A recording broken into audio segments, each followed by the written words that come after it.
The alarm bells rang through the massive crystal halls of the Galactic Council headquarters. Ambassador Zethra's four eyes widened as she read the urgent message on her communication device. Another star system had gone silent. That made 12 in the past month. Impossible, whispered Council Leader Voxtar, his silver skin glowing with worry. The tall, thin alien had lived for over 300 years and had never seen anything like this. The Kepler 442 system had over 6 billion beings. How can an entire system just disappear? The Emergency Council meeting brought together representatives from all 12 member species of the Galactic Council. The great chamber buzzed with different languages and worried sounds. Some aliens clicked their claws nervously. Others hummed low songs of concern. The energy-based luminary flickered between bright and dim colors, showing their fear.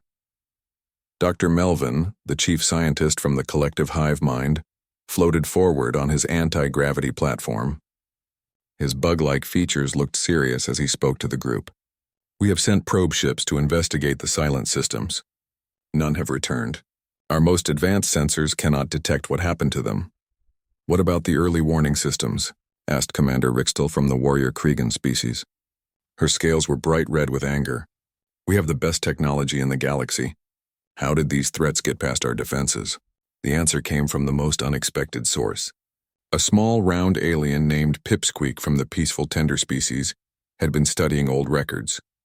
He rolled forward on his many tiny legs, holding a data crystal in his small hands. I found something strange in the ancient files, Pipsqueak said in his high voice. These disappearances have happened before. Every 50,000 years, systems go silent in the same pattern. Always starting from the galactic center and moving outward. The council chamber became quiet. Even the always chattering Zephyrians stopped their crystal singing. That's impossible, said Dr. Melvin. Our civilization is only 50,000 years old. We would know if this happened before. Pipsqueak's small eyes blinked rapidly. The records show that previous galactic civilizations faced the same thing. They called the enemy devourers. The files say these things eat entire worlds and turn the matter into more of themselves. Before anyone could respond, alarms began ringing again. This time the sounds were different. These were battle alarms. Fleet Admiral Quentor burst into the chamber. His usually calm blue skin was now purple with panic. Council members, we have visual contact with the enemy. The main screen activated, showing space near the edge of Council territory. What they saw made every being in the room freeze with terror. The creatures were massive beyond understanding. Each one was the size of a small moon, covered in dark metal and pulsing organic matter. They moved through space like living ships, their surfaces crawling with smaller versions of themselves. Red lights glowed along their bodies like evil eyes. By the ancient stars, whispered Zethra, what are those things? Scans show they are part machine, part biological, reported the ship's computer. They appear to be consuming asteroid fields and converting the matter into more of their kind. The council watched in horror as the creatures surrounded a small mining station. Instead of destroying it with weapons, they simply absorbed it. The entire structure disappeared into their bodies, and moments later, a new, smaller creature emerged from the largest one. Send a diplomatic ship, ordered Council Leader Voxtar. We must try to communicate with them. 3 hours later, they received the last message from the diplomatic vessel. They're not responding to any communication attempts. They're just coming straight for us. Oh no, the message ended. Over the next few weeks, the Galactic Council threw everything they had at the Devourers. Their most powerful warships, equipped with energy weapons that could destroy planets, attacked the creatures head-on. The weapons hit their targets, but the damage healed within minutes. Worse, the next time the same weapons were used, they had no effect at all. They're learning, Dr. Melvin reported to the Emergency Council session. Every attack we make teaches them how to defend against it. Our plasma cannons worked once, then never again. Our quantum missiles were effective for exactly one battle. The Kregan warriors tried boarding actions, sending their best fighters onto the enemy ships. The few who returned spoke of corridors that changed shape around them, and machines that seemed to think and adapt in real time. It's like fighting the galaxy itself, reported Commander Rixtal, her scales now pale with exhaustion. Every room we entered became a trap designed specifically for us. The creatures knew our weaknesses before we even knew we had them. System after system fell silent. The Devourers moved steadily toward the heart of Council space, consuming everything in their path. Planets, space stations, entire fleets, all disappeared into the growing swarm of mechanical monsters. The mood in the council chamber grew darker each day. Some members spoke of evacuation. Others suggested surrendering and hoping the creatures would spare them if they cooperated. "Maybe we should try hiding," suggested a small voice. It was Pipsqueak again, still reading through ancient files. The old records mentioned something about lost worlds, planets that went silent during previous attacks but weren't actually destroyed. Council leader Voxtar's voice was tired. "Lost worlds are just myths, little friend. Planets that lost contact with the galaxy due to natural disasters or civil wars." "But what if they're not?" Pipsqueak insisted. "What if some civilizations found a way to hide from the Devourers? The records mention a species called humans that inhabited something called Earth. They went silent about 800 years ago, right before their star was supposed to die." Dr. Melvin's insect-like head tilted with interest. "I remember that case. Strange situation. Their entire planet just stopped transmitting. We assumed they all died when their sun expanded, but the sun never actually changed. There were others too." Pipsqueak continued, his voice getting excited. "The records show dozens of species that went quiet around the same time. All of them sent final messages about preservation protocols and waiting for the return." The luminary representative flickered with curiosity. "Return of what?" Before Pipsqueak could answer, new alarms sounded. This time they brought the worst news yet. The Devourers had reached the outer colonies of the Council's home systems. Billions of beings were evacuating, but there was nowhere safe to run. As reports of destruction poured in, Council leader Voxtar made a desperate decision. Send archaeological teams to these lost worlds. If there's even the smallest chance that someone survived who knows how to fight these creatures, we have to try. "But sir," protested Dr. Melvin, "those worlds have been silent for centuries. Even if anyone survived, they would be primitive compared to us now." Voxtar looked at the main screen, showing another system disappearing into the Devourer swarm. "Primitive or not, they might know something we don't. Right now, that's our only hope." As the Council ships prepared to investigate the lost worlds, none of them realized they were about to discover that sometimes the most advanced civilizations are the ones that know when to sleep and when to wake up. Dr. Veltar pressed her crystalline hand against the strange metal door. The Zephyrian scientist had been exploring dead worlds for 2 weeks now, searching for clues about the lost worlds. This particular planet, listed in the ancient records as New Terra, looked abandoned from orbit. But something felt different about it. "The metal is not from any known civilization," she reported to her team through the communication device. "It's too advanced. The atomic structure is perfect, but our scans cannot identify how it was made." Her assistant, a young collective drone named Buzziclick, floated beside her on his gravity platform. "Dr. Veltar, look at these symbols on the door. They match the writing we found on 3 other lost worlds." The symbols were simple but strange. Lines and curves that formed patterns the Council computers could not translate. But there was something familiar about them that made Veltar's crystal body hum with recognition. "Send the images to the main research ship," she ordered. "Maybe someone can figure out what they mean." 3 star systems away, another research team was making their own discovery. Commander Thoxrin of the Hegemony military had found what looked like a massive underground facility on a planet called Haven 7. The entrance was sealed by the same strange metal, covered with the same mysterious symbols. "This is not possible," Thoxrin muttered as his scanners failed to penetrate the facility. "Our sensors can see through solid rock for miles, but this metal stops everything. What kind of technology could do this?" His science officer, a nervous tender named Squishasoft, rolled up beside him on her many legs. "Commander, I found something interesting in the old Council archives. These symbols appear in artifacts we collected from a species called humans over 800 years ago." "Humans?" Thoxrin's scale shifted to a confused green color. "Never heard of them. They were considered a minor species," Squishasoft explained. "The archives say they lived on a planet called Earth and several colony worlds. They were known for something called creative expression, making art and stories for entertainment." Back on New Terra, Dr. Veltar received the same information. She felt excitement building in her crystal structure. "Art and stories? Show me everything we have about human culture." "What the research?" teams discovered over the next few days changed everything they thought they knew about the Lost Worlds. The humans had not been a minor species at all. They had been everywhere. Every abandoned world the Council had investigated showed signs of human presence, not just colonies, but massive hidden installations built into the planets themselves. "Look at this," Dr. Veltar called her team to a hillside, overlooking what they had thought was a natural valley.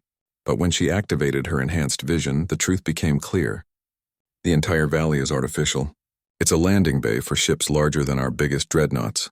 More shocking discoveries followed. Asteroid belts that looked natural were actually camouflaged construction yards. Gas giant moons contained hollow spaces that could hide entire fleets.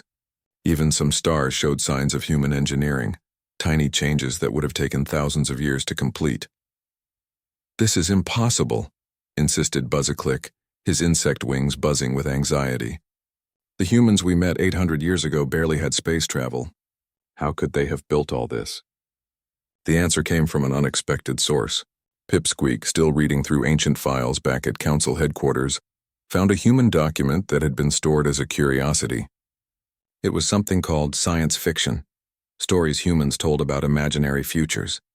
But as Pipsqueak read the stories, he realized they were not imaginary at all. They were detailed plans. Council leader Voxtar. Pipsqueak rushed into the command center, his small legs moving as fast as they could. The human stories. They're not entertainment.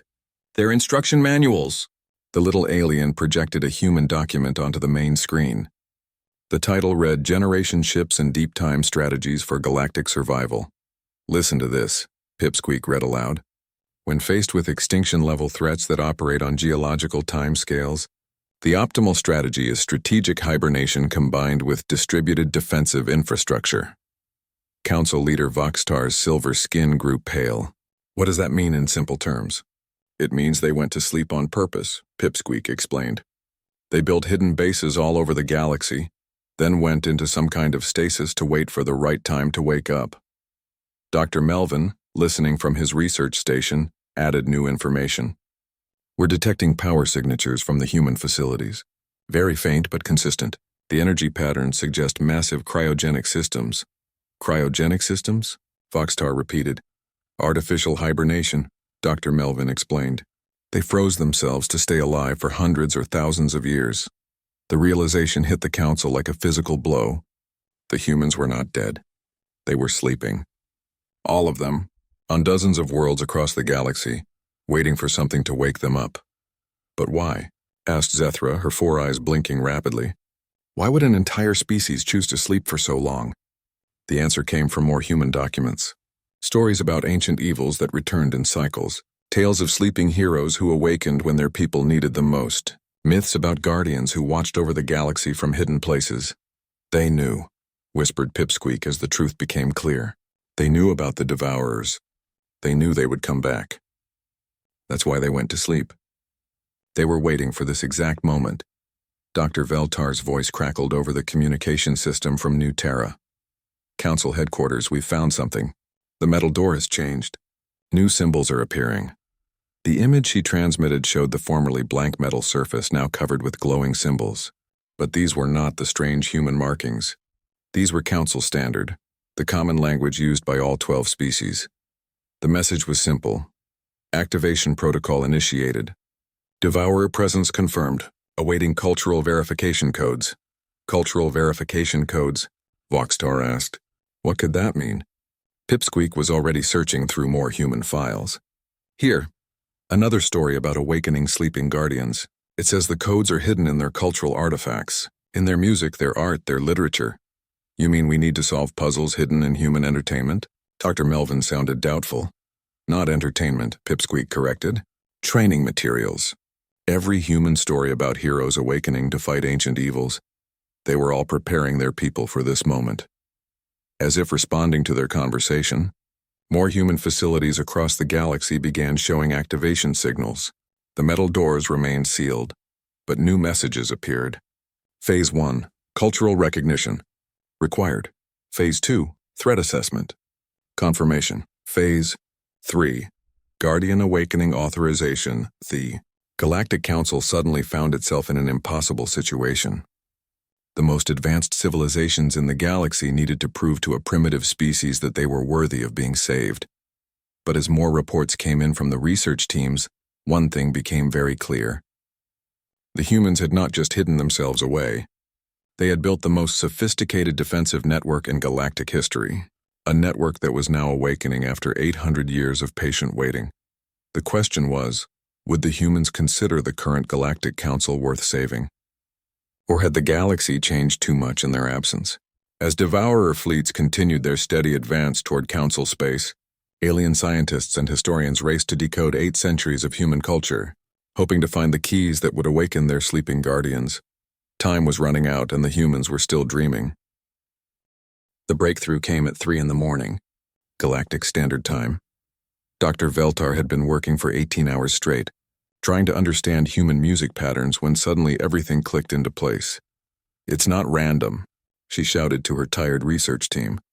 "The human songs are mathematical sequences. Each melody contains star coordinates." Buzzclick looked up from his pile of human books, his compound eyes red with exhaustion. "What do you mean, Dr. Veltar?" "Listen to this." Veltar played a human song called "Twinkle, Twinkle, Little Star." The notes correspond to the location of their home system. And this one, she played another melody, points to the Kepler system where we found the first facility. Across the galaxy, other research teams were making similar discoveries. Human artwork contained hidden star maps. Their stories included detailed tactical information disguised as adventure tales. Even their children's games were actually training exercises for future military operations. "This is incredible," reported Commander Thoxren from Haven 7. "We found a human facility that was teaching combat techniques through something they called video games. Children as young as 6 years old were learning advanced space battle tactics while thinking they were just playing." Council leader Voxtar listened to the reports with growing amazement and worry. "Are you telling me that humans trained their entire population to be soldiers?" "Not soldiers," corrected Pipsqueak, who had become the Council's expert on human culture. "Guardians. There's a difference.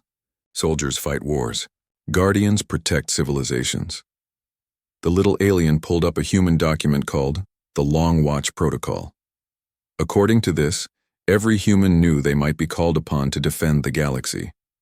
They prepared for centuries, then went to sleep until they were needed. The first successful activation happened on a small moon in the Kepler system. Dr. Veltar's team had finally assembled enough cultural codes to satisfy the verification system.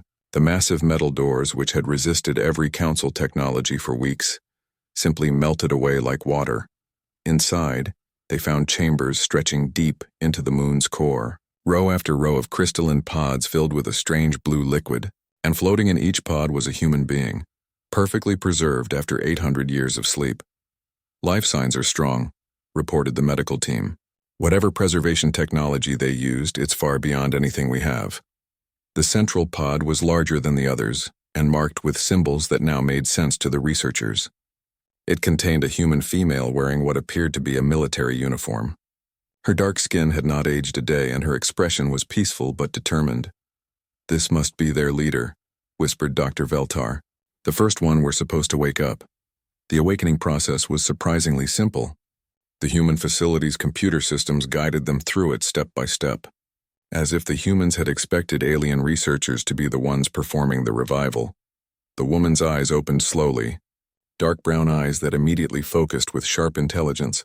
She looked around the chamber, taking in the alien faces surrounding her, and spoke her first words in 8 centuries.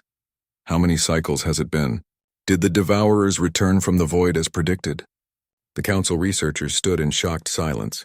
This human, who had been asleep for 800 years, was asking about the devourers as if she had expected them. You know about the devourers?" stammered Dr. Veltar. The human woman sat up in her pod, water dripping from her uniform. "Of course I know about them. I'm Admiral Sarah Chen, commander of the 3rd Deep Watch. We've been waiting for them to return." She looked around the chamber again. "I assume you're from the current galactic civilization? The one that grew up while we slept?" "Yes," Dr. Veltar managed to say. "We're from the Galactic Council. We represent 12 species." Admiral Chen nodded as if this information was unsurprising. 12 species. That matches our predictions.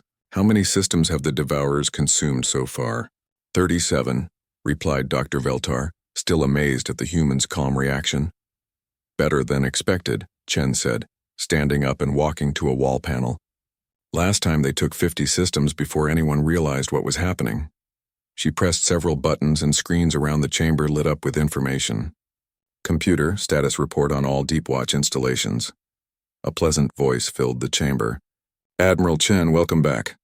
Current status, 847 years, 23 days of hibernation completed. Devourer return confirmed. Phase 1 activation successful on 67 installations. Phase 2 awaiting your authorization. Chen studied the information scrolling across the screens. Star charts, fleet positions, tactical analyses, all updating in real time. Acceptable. Begin Phase 2 awakening for all installations. Priority to combat commanders and engineering specialists. Admiral Chen, Dr. Veltar interrupted. We don't understand. How did you know this would happen? Chen turned to face the alien scientist, and for the first time she smiled. It was not a cruel smile, but it was not entirely comforting either, because this has happened before. Many times. Every 50,000 years, the Devourers return from wherever they go to rest. They consume galaxies, then disappear for another cycle. But how could you know that? Fuzzclick asked, his wings buzzing nervously. We studied the patterns, Chen explained. Found evidence of previous galactic civilizations that faced the same threat. We realized that advanced civilizations always make the same mistakes. They try to reason with the Devourers, or they fight them with the wrong tactics, or they simply run away. She walked to another control panel and activated what looked like a galactic map.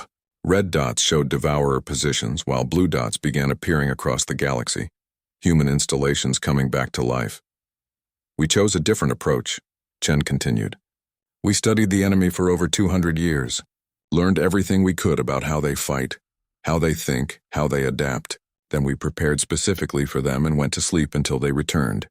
You've been planning this for 1,000 years? Dr. Veltar asked in amazement. Longer, Chen replied. The first preparations began almost 1,500 years ago, when our deep space explorers found evidence of the Devourer cycles. Everything we've done since then has been preparing for this moment. New alarms sounded throughout the facility. Not emergency alarms, but activation signals. Chen looked at the displays with satisfaction. Phase 2 is beginning, she announced. My fellow commanders are waking up across the galaxy. Within 6 hours, we'll have full strategic coordination with all Deepwatch installations. The screens showed incredible activity. Human facilities that had been hidden for centuries were revealing themselves. Space stations uncloaked. Asteroid bases powered up their engines. Entire moons opened like flowers, revealing massive shipyards filled with vessels unlike anything the Council had ever seen.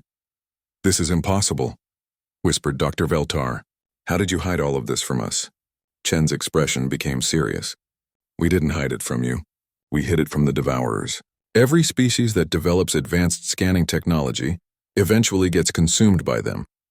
The Devourers learn from that technology, adapt to it, overcome it. So we built everything using principles they hadn't encountered before. What kind of principles? Buzzclick asked. Simple ones, Chen replied. Mechanical systems instead of electronic ones. Chemical reactions instead of energy patterns. Physical force instead of exotic physics. The Devourers are designed to counter advanced civilizations. They've never faced a civilization that deliberately made itself less advanced in specific ways. As if to prove her point, the first human ships began launching from hidden bases. They looked primitive compared to Council vessels. Blocky, angular, covered with visible armor plating. But the sensor readings were disturbing. Each ship was the size of a Council dreadnought, but built like a solid block of metal and machinery. Admiral, reported the facility computer. First contact with Devourer scouts in the outer systems. Human patrol ships are engaging. Chen walked to the main command console and began issuing orders. With the confidence of someone who had been planning this moment for centuries. This is Admiral Chen to all Deepwatch commands. Operation Guardian's Wake is now active. Execute Tactical Plan Omega-7. Remember, we're not just fighting for survival this time. We're ending this cycle permanently. The Galactic Council researchers watched in awe and growing unease as humanity's true nature revealed itself. These were not the primitive beings they had expected to find. These were patient, methodical guardians who had been waiting 800 years for the chance to save the galaxy. The question was, what would the galaxy look like when they were finished? The first human fleet engagement with the Devourers left the Galactic Council speechless. They watched through long-range sensors as 12 human ships, each looking like flying fortresses, approached a Devourer scout group that had consumed an entire Council patrol. "Their ships are so slow," commented Commander Thoxrin, watching the tactical display. "The Devourers will adapt to their movement patterns and destroy them easily." Admiral Chen, now coordinating from the main command facility, overheard the comment through the communication link. "Commander Thoxrin, you're thinking like your civilization thinks. Speed and agility work against normal enemies. The Devourers adapt to speed and agility. We're using different tactics." The human ships moved steadily toward the enemy, ignoring the energy weapons that had easily destroyed Council vessels. The Devourer beams hit the human armor and simply bounced off or absorbed harmlessly into the thick metal plating. "Impossible," whispered Dr. Melvin. "Those are the same weapons that destroyed our best dreadnoughts." "Your dreadnoughts used energy shields," Admiral Chen explained calmly. "Energy defenses that the Devourers could analyze and counter. Our ships use simple metal armor. Lots of it. The Devourers keep firing energy weapons because that's what worked against your technology." The human ships reached weapons range and fired. But instead of energy beams or exotic missiles, they launched simple metal projectiles. Massive chunks of dense matter moving at incredible speeds, powered by chemical explosives and magnetic acceleration. The Devourer ships, designed to absorb and redirect energy attacks, had no defense against solid matter moving at significant fractions of light speed. The kinetic projectiles punched through their adaptive armor like bullets through paper. "Kinetic weapons," Admiral Chen continued. "The Devourers can learn to counter any energy-based attack, but they can't change the laws of physics. Mass times velocity equals destruction, no matter how advanced you are." Within an hour, the entire Devourer scout group was destroyed. But the human ships didn't stop there.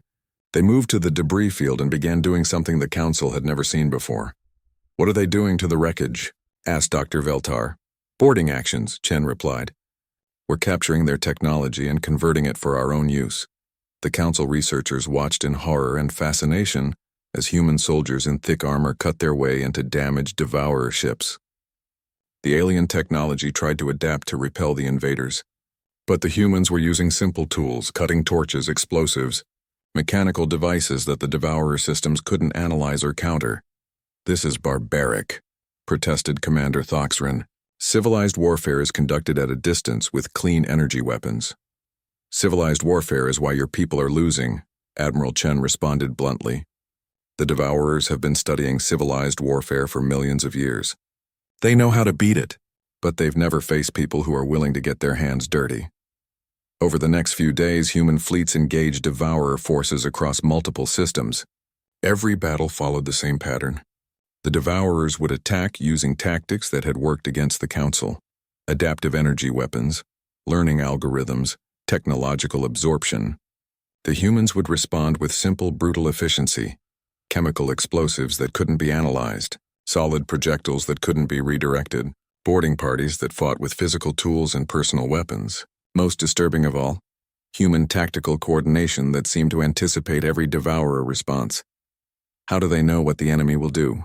Dr. Melvin asked during one particularly impressive human victory. Admiral Chen called up a holographic display showing centuries of battle analysis. "We studied them for 200 years before going into hibernation. Every attack pattern, every adaptation method, every tactical choice they make. We know them better than they know themselves." The display showed human research stations that had spent decades analyzing captured Devourer technology. Generation after generation of human scientists and soldiers had dedicated their lives to understanding this single enemy. "Your civilization tried to fight them with superior technology," Chen explained.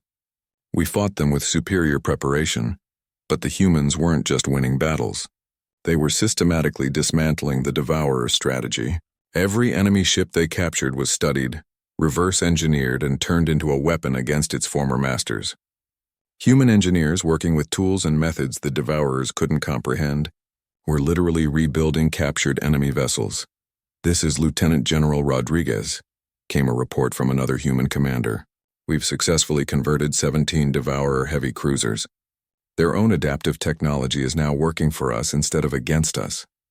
The Council representatives watched as converted devourer ships, now controlled by human crews, attacked their former allies. The sight was deeply unsettling, elegant alien vessels being operated by beings in bulky armor, firing primitive kinetic weapons while their original energy systems had been completely stripped out and replaced with human technology. "You're turning their own ships against them," Dr. Veltar observed. "We're turning their own nature against them," corrected Admiral Chen.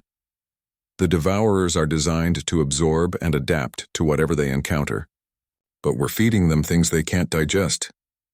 Every human technology they try to absorb makes them weaker, not stronger." The strategic implications became clear as reports came in from across the galaxy. Devourer forces that had been steadily advancing for months were now being pushed back, not through superior firepower, but through tactics they couldn't counter. Human forces used communication systems the Devourers couldn't tap into, simple radio waves and coded light signals. They coordinated through methods that seemed primitive but were completely invisible to enemy sensors. Designed to detect advanced technology, we're fighting a technological civilization with deliberately limited technology, Chen explained to the fascinated Council observers. "Every system on our ships, every weapon we use, every tactical method we employ was chosen specifically because the Devourers can't adapt to it." The most disturbing aspect for the Council was how effective human coordination was.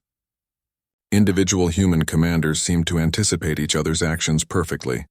Fleet movements looked choreographed, as if every ship knew exactly what every other ship would do. "How do you coordinate so perfectly?" asked Commander Thoxrin. "Even our hive mind species don't achieve this level of tactical unity." "Practice," Chen replied simply. "We've been running tactical simulations of this exact war for over 1,000 years. Every scenario, every possible devourer response, every strategic choice has been analyzed and practiced. Our commanders have fought this war hundreds of times in simulation before fighting it once in reality." The human war machine was revealing itself to be something beyond anything the Council had imagined.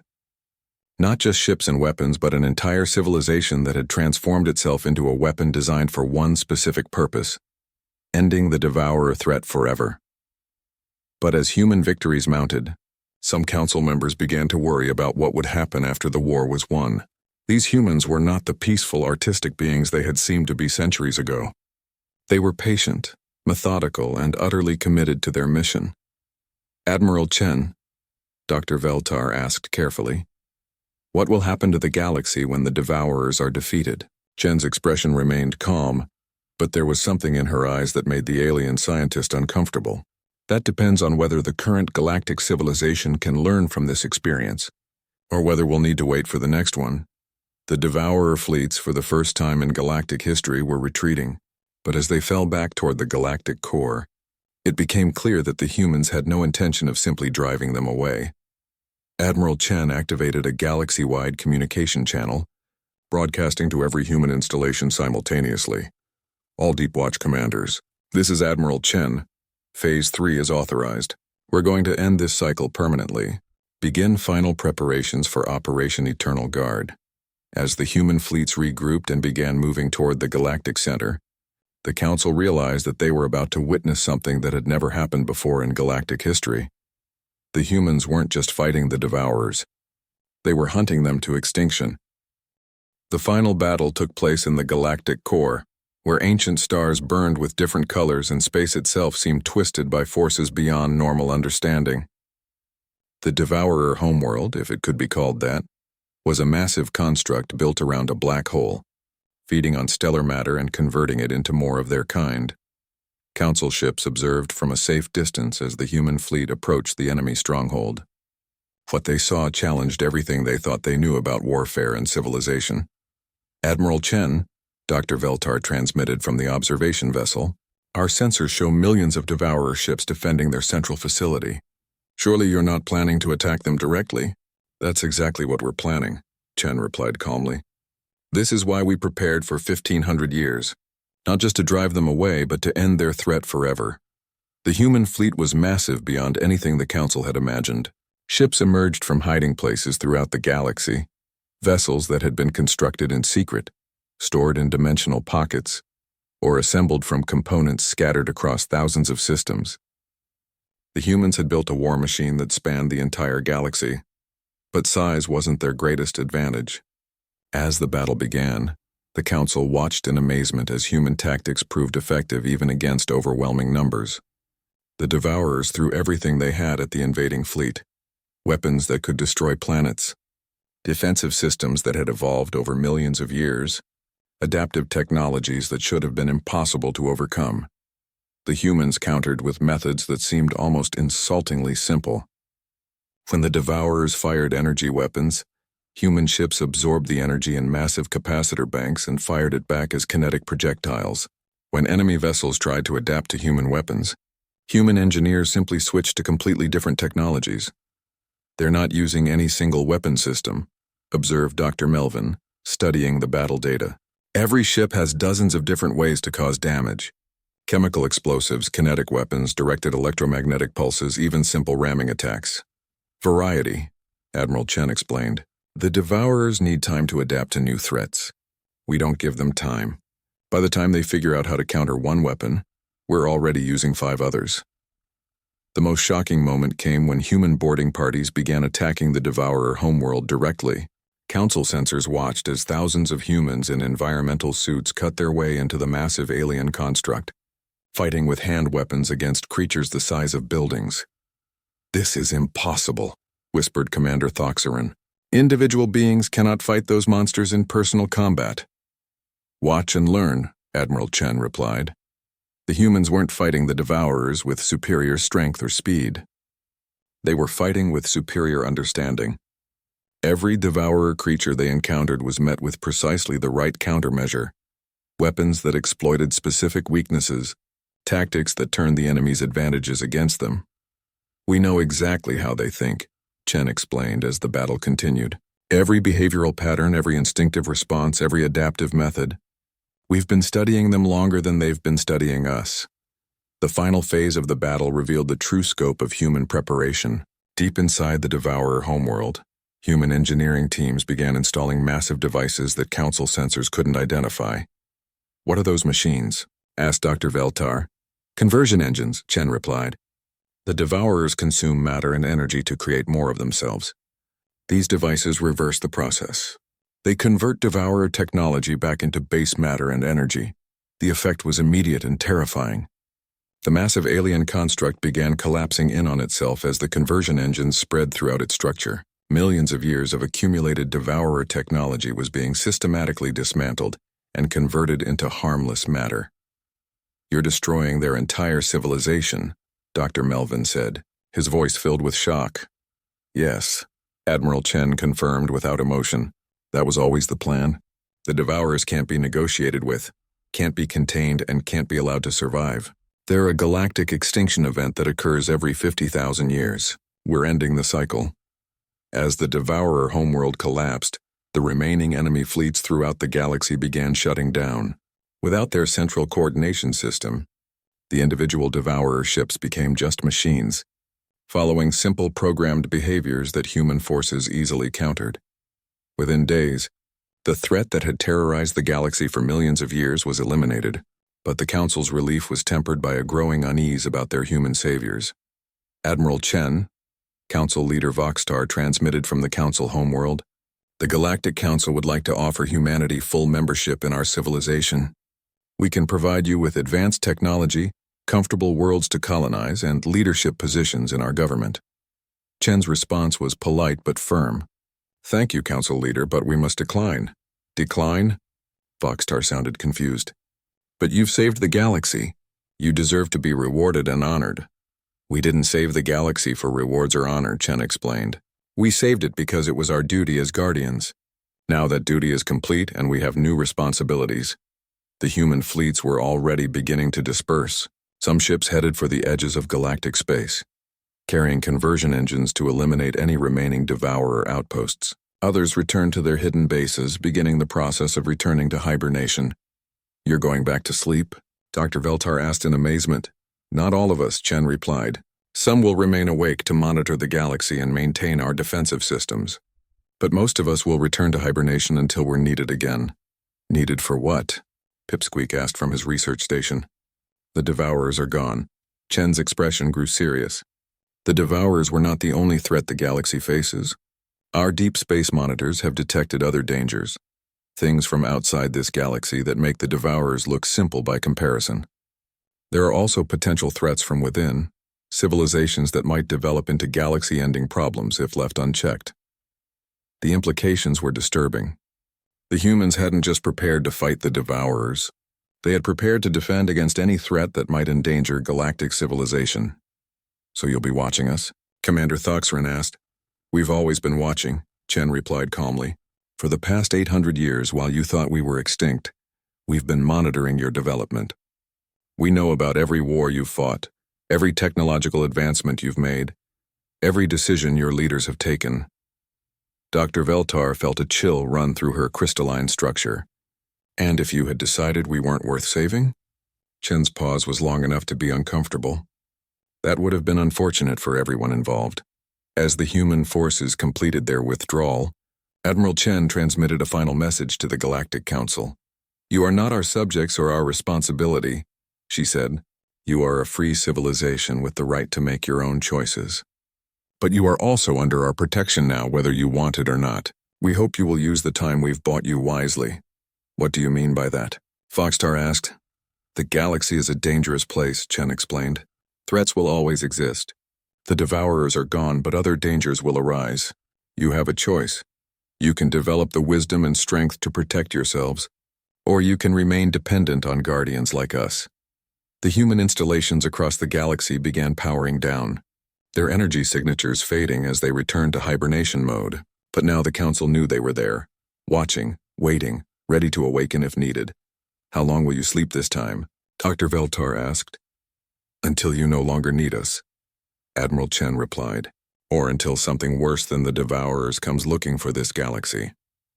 As the last human ships disappeared into the void, the Galactic Council was left with a sobering realization.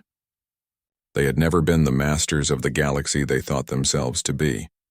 For over 800 years, they had existed under the protection of sleeping guardians who had been prepared to awaken and save them from any threat. The question now was whether they would grow strong enough to protect themselves, or whether they would remain children playing in a garden tended by patient, invisible guardians. In his final report, Pipsqueak wrote, Today we learned that the most advanced civilization is not the one with the best technology or the largest territory. It is the one wise enough to prepare for dangers others cannot imagine, patient enough to wait centuries for the right moment to act, and selfless enough to protect those who do not even know they need protection. The human facilities remained hidden throughout the galaxy, their energy signatures barely detectable, their locations known only to those who had earned the right to find them. And in the deepest chambers, Admiral Chen and thousands of other humans returned to their crystal pods, ready to sleep for another 800 years, or until the galaxy needed them again. The watch continued, as it always had, and as it always would,